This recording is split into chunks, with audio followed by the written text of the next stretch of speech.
You're listening to the N2K Space Network.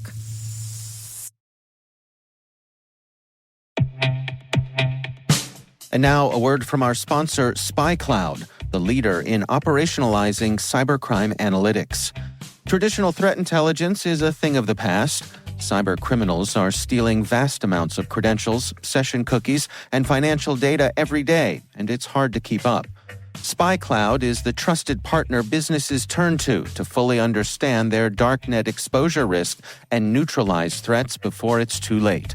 SpyCloud alerts your organization as soon as an employee or customer's data appears on the darknet, so you can act faster than bad actors to prevent cyber attacks like ransomware, session hijacking, account takeover, and online fraud.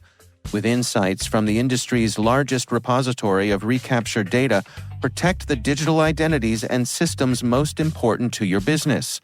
Get your free corporate darknet exposure report at spycloud.com/cyberwire and see what information criminals have in their hands today. That's spycloud.com/cyberwire.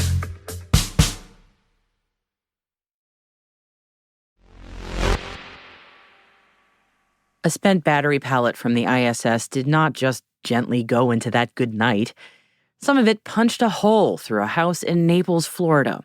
So who could blame the homeowners, who have filed a claim against NASA for them to repay damages to their property, among other things? Let's be real. If space debris rained down from the sky to your abode, narrowly missing one of your kids, yeah, you would sue too if it happened to you. T-minus 20 seconds to LOS speed rest. Go for deploy. Roger roll. Today is June 24th, 2024. I'm Maria Varmazis, and this is T-minus.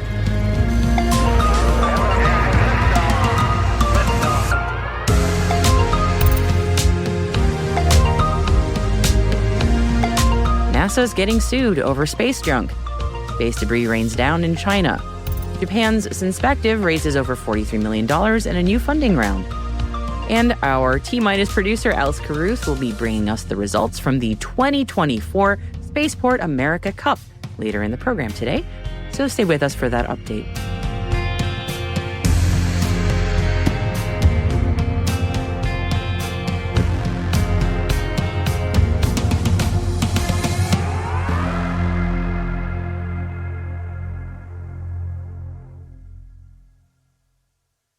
Happy Monday, everybody. Let's get into our intel briefing. A Florida family is suing NASA for damages after their home was hit by space debris made by a spent battery pallet that was released from the ISS in 2021. Yeah, you might remember some of this story from this past April. The roughly 1.6-pound piece of debris basically went right through this house, puncturing the home of the Otero family, through the roof and the subfloor. And its impact was just a few feet away from where the family's 19-year-old son was sitting. If you need more of a refresher on what happened, complete with the audio from the debris impact, our episode 247 from April 2nd, 2024 gets into more detail. Luckily, no one was hurt by the space debris impact, but the house certainly needed repairs. And the claim filed by the Otero family against NASA is not only to recover the costs from the property damage, but also for business interruption damages, emotional and mental anguish damages, and the cost for assistance from third parties required in the process. In other words, legal fees. Mika Winworthy, the legal representative for the Otero family, said this in a statement. This space debris claim is historical in that it involves a real-life example of the consequences of space debris surviving to the Earth's surface. How NASA responds to this claim will form the foundation upon which the legal landscape in this field will be built. And for those of you more familiar with space law, the Space Liability Convention, which would hold NASA accountable for damages in an international situation, does not apply in this case because the damage occurred within the United States. So instead, the Otero family's attorney filed a Federal Tort Claim Act negligence claim against NASA. And the attorney added this: here, the U.S. government, through NASA, has an opportunity to set the standard or set a precedent as to what responsible, safe, and sustainable space operations ought to look like.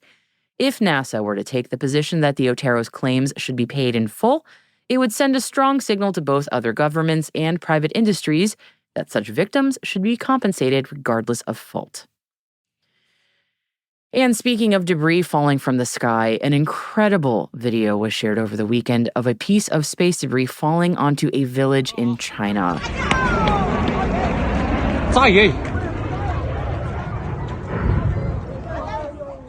If you haven't seen the images, then we suggest looking them up because it is unreal and honestly quite scary to see what it looks like to see a rocket part falling from the sky, spewing yellow smoke into a village. We can only assume that the images and the videos taken are from the booster of the Long March 2C rocket that launched on June 22nd from Xichang. Witnesses took to social media to say that they heard a loud explosion after the debris crashed into the ground. A now deleted government notice shared online reportedly told residents to leave their homes and other buildings an hour before the launch and scatter out into more open areas to observe the sky. They were then warned to keep away from the debris to prevent harm from, quote, toxic gas and explosions, according to the notice. The videos and accounts cannot be independently verified, we should note, and the Chinese government has not released a statement about the event, nor has it responded to any media requests. After last week's news that Rocket Lab signed a 10-launch deal with the satellite company Synspective, the Tokyo-based company has announced new investment. Synspective have raised 7 billion yen, which amounts to over $43 million in a Series C funding round. The synthetic aperture radar company aims to have a constellation of 30 satellites in space by the end of the decade. Synspective says they will use the new capital to develop, manufacture, launch, and operate their SAR satellites, prepare mass production facilities, develop satellite data solutions, and expand globally. Just a few small plans then. North Korean hackers have been linked to a new malware campaign targeting aerospace and defense companies. The campaign, which has been referred to as Nikki, uses job description lures to deliver a multi-stage attack that ultimately installs a powerful backdoor on victim systems. The backdoor gives attackers remote access and the ability to execute commands, download additional payloads, and exfiltrate sensitive data. Companies in targeted sectors are advised to be on high alert and implement robust security measures against sophisticated phishing and malware campaigns. And we've seen sensational headlines claiming indefinite delays and stranded astronauts after Boeing and NASA released the news that they were postponing the return of the Boeing Starliner capsule until early July. However, we like to try and remain a little more grounded here at T-. In reality, the Starliner capsule has experienced faults with their thrusters and multiple helium leaks, and the team understandably wants to collect data on those issues before the crew return to Earth. The service module, where the thruster issues happen to be occurring, burns up on re-entry, and they would no longer be able to study the system or make adjustments once that happens. So, in the meanwhile, Sonny and Butch remain in good spirits. We're still more concerned about their wardrobe. If you know, you know. And speaking of delays on the ISS, Spacewalk 90 got canceled again this morning, this time due to a spacesuit cooling unit water leak. The leak was found in the cooling umbilical unit on the NASA astronaut Tracy Dyson's spacesuit. Dyson and Mike Barrett set their suits to battery power at 8:46 a.m. Eastern Time and opened the hatch to the space station's Quest airlock before reporting the water issue. Over to Europe now, and the first Ariane 6 rocket to launch into space went through its last full wet dress rehearsal in French Guiana last week. The run-through provided a sneak peek of what's to come, stopping just a few seconds before engine ignition. ESA's Guy Pilchen, Ariane 6 launcher project manager, said in the press release that the wet dress rehearsal is the very final milestone before launch, allowing teams to fine-tune the delicate operations required up until liftoff, using the real rocket's actual flight hardware and software for the first time. And we should note the vehicle is scheduled to actually launch on July 9th. And speaking of Europe's spaceport in French Guiana, Spain's PLD Space has announced an investment of 10 million euros in a launch complex at the Guiana Space Center. PLD Space is aiming for its first launch of its Miura 5 rocket at the end of 2025. If PLD Space is able to meet that deadline, the launch will make them the first non-institutional launch operator that will go into orbit from the ESA spaceport. Paris-based space startup Skynapy has raised $3.1 million. The funding announcement comes just months after two former Loft Orbital directors established it. Skynapy aims to bring the simplicity of mobile phone connectivity to low-orbit satellites and the constellation sector. The company is aiming to establish worldwide service for satellite operators to connect their satellites using its hybrid network of ground antennas. The funding will go into setting their mission in motion. Firefly Aerospace has announced that its Alpha Flight 5 mission, called Noise of Summer, is scheduled to launch no earlier than June 26th. Alpha Flight 5 supports Firefly's Venture-class Launch Services Demo 2 contract with NASA that serves to validate the capabilities of launch vehicles that support a new launch class and provide more access to space for small satellites and spacecraft. The mission will deploy the 8 payloads selected through NASA's CubeSat launch initiative, providing U.S. educational institutions and nonprofits with low-cost access to space.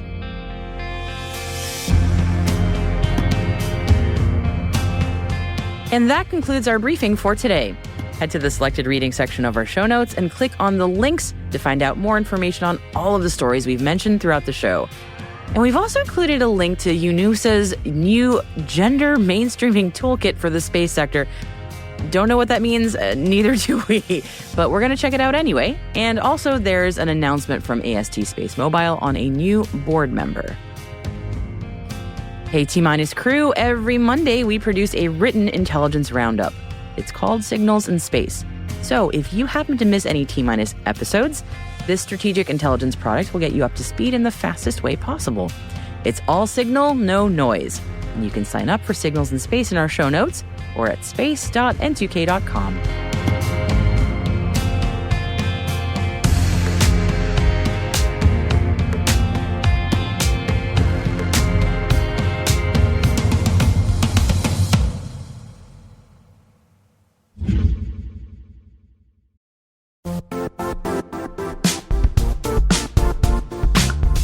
The IT world used to be simpler. You only had to secure and manage environments that you controlled. Then came new technologies and new ways to work. Now, employees, apps, and networks are everywhere. This means poor visibility, security gaps, and added risk. That's why Cloudflare created the first-ever connectivity cloud. Visit cloudflare.com to protect your business everywhere you do business.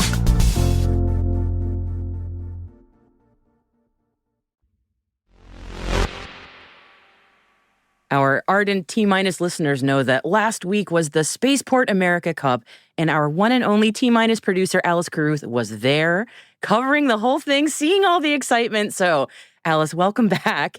Tell me about it. What was it like? It was really hot.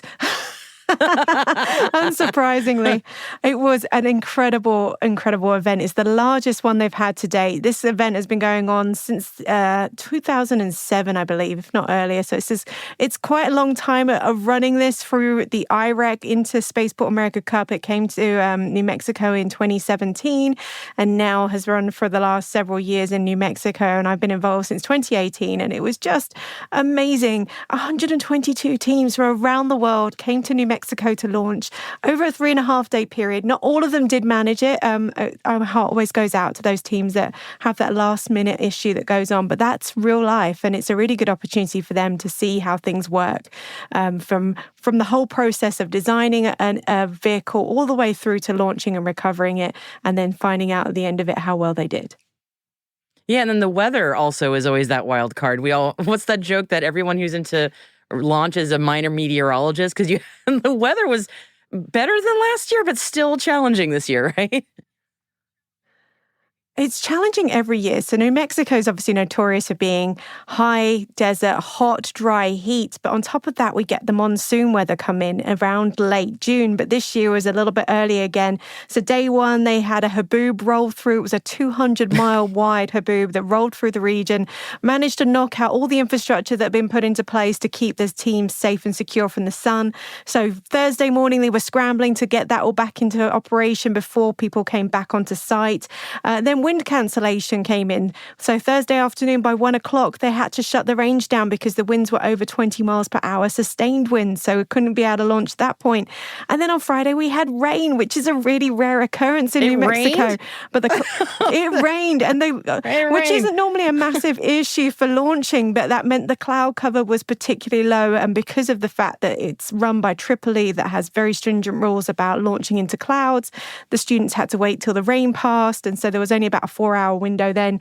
Saturday morning, on the other hand, was perfect. Clear blue skies, great weather, so they managed to get everything launched off in the end. Incredibly, they got over 112, I think, launches altogether over that 3.5-day period.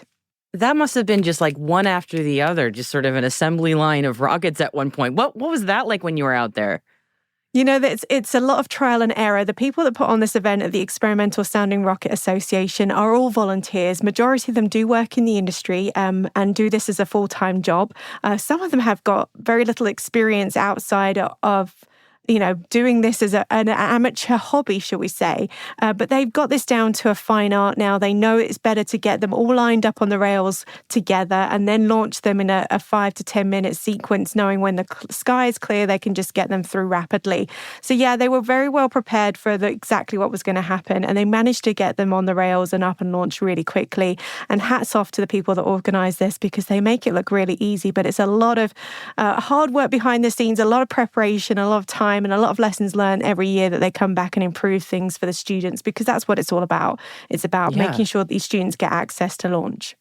Yes, let's talk about the students then. So before we get into who won and all that good stuff, you were there, it was you were there like basically a week. Not just the days that you were on camera, which you did great, by the way, just even the days off camera too. You were there a whole long time. So you got to know a lot of these teams. You made friends. You have all sorts of really cool stories.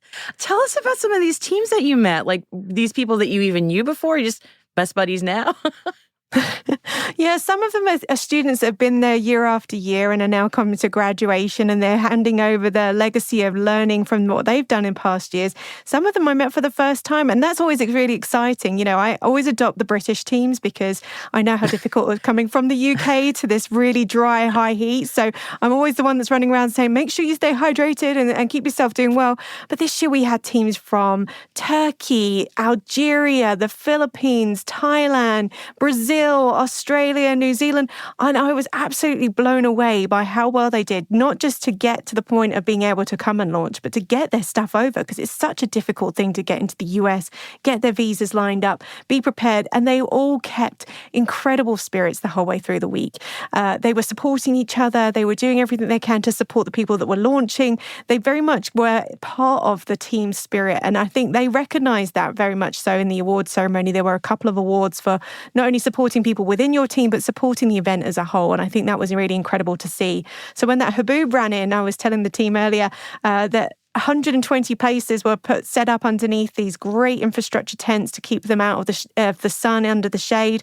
The Haboob came in and took it down to only 20 spaces left. So there were teams that volunteered their time to turn up early the next day to help get those structures back in place. And they were then really well recognized at the end of the award ceremony. And there were actual rockets being launched. I know.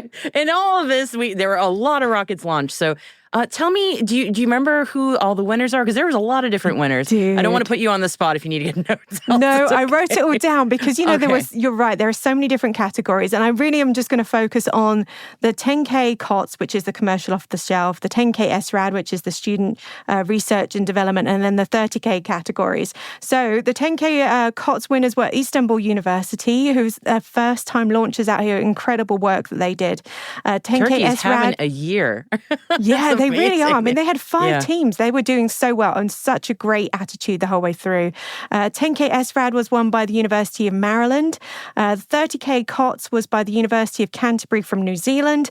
And then the 30K SRAD was the University of Minnesota Twin Cities. And I just want to have a quick shout out to the teams that we spoke to ahead of time, which was BYU that won the Best Payload Challenge and Best Video. So they really put a lot of marketing effort into what they were doing and actually came runners up in the 10K COTS category. So Nice. congratulations to BYU. And the best visual telemetry went to WPI. So really great that we spoke to both those teams ahead of time. They both did really, really well. And of That's course, awesome. the final, the Genesis Cup, which is the overall Cup winners' trophies, is a collective judging choice. So it's not just about who got the most accurate. It was about everything, attitude, the way they did everything, the whole performance. And they chose the University of Maryland College Park. So congratulations to that team. And hopefully we'll get them on later this week to talk through how they won and what they did to make sure that they were the top winners. Oh, congratulations to them. That's on to everybody, really. I mean, not to be too a Pollyanna, but you got that far. That's pretty amazing. Any favorite moments, Alice? It's probably hard to choose some, but any things that really stand out on a personal level? On a personal level, I was part of the live stream team this year, and they did such an incredible job. There's a lot of volunteers behind the scene that, again, don't do this as a full-time job, that put a lot of effort into planning the whole thing, making sure that when there was downtime, knowing that there could be problems with weather and the range closing down, that there was plenty of activity going on to keep audiences interested. And they got about 1,500 people, even on downtimes when the range was completely shut down. There were still people that were tuning in, finding out what was going on. And so hats off to them, because they made it look easy. They made it seamless. They really put so much into it this year, and they've learned from every year. And I just know that next year they're going to come back bigger and better. And if you haven't seen the live stream, go check it out on the website. Soundingrocket.org is the Experimental Sounding Rockets web address, and you can go onto their YouTube page to find out more. And again, these are all volunteers that give up their time, that pay for themselves to come to New Mexico, to come and do this for well over a week of putting this whole event together, making sure these students get support to be able to launch. And they're just amazing. Every year I'm blown away. And this year I took my kids and my husband out to the event, and they were also equally blown away by just how much effort went into this and just how rewarding it was for the teams that were involved. So thank you so much for letting me be part of it, and congratulations to everybody involved.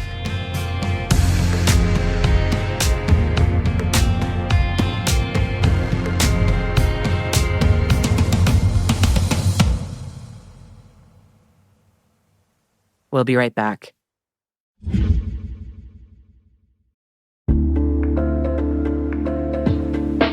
Attention all security professionals. Want real-time IP intelligence at your fingertips?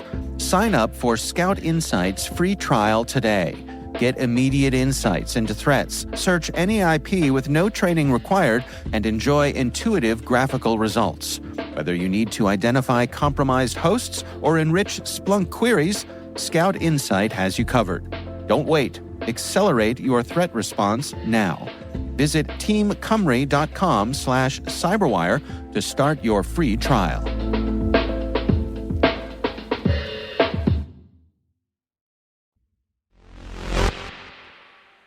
Welcome back.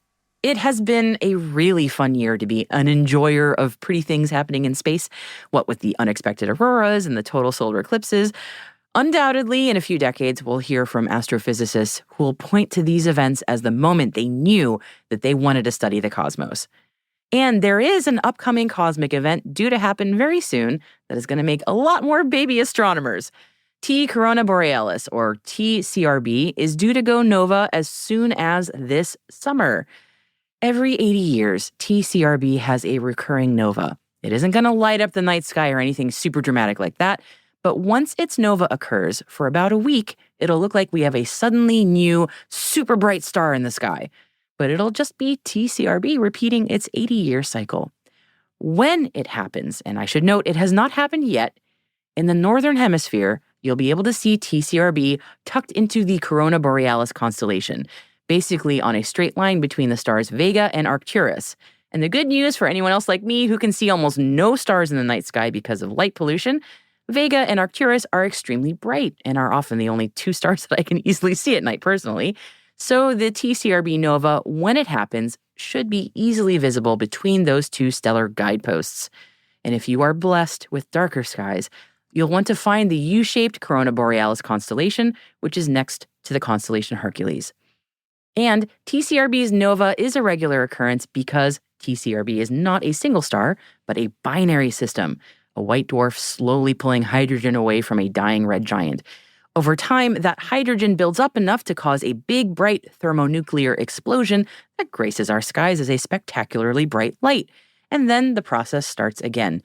It is a regular recurrence, unlike a massive, dramatic supernova, that big final boom that can happen with some stars when they die. And there is a widespread belief that the star Betelgeuse is likely to go supernova soon, but temper your expectations for that one because that's on the cosmic scale, where soon means sometime in the next 1,000 years. So maybe don't wait up for that one.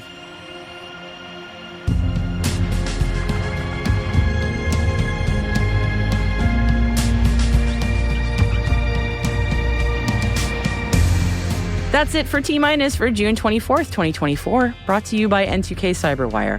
For additional resources from today's report, check out our show notes at space.n2k.com.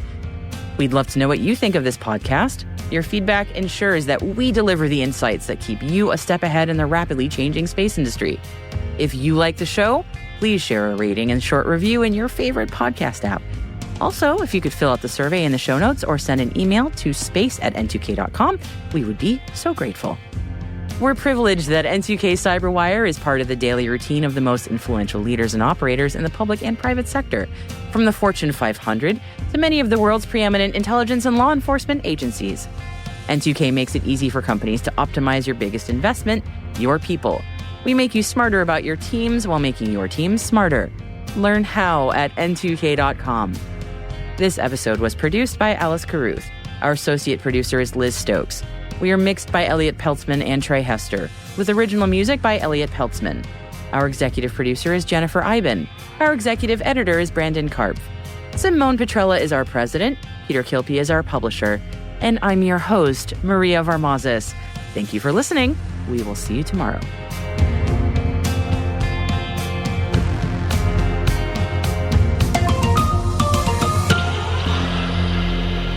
T-minus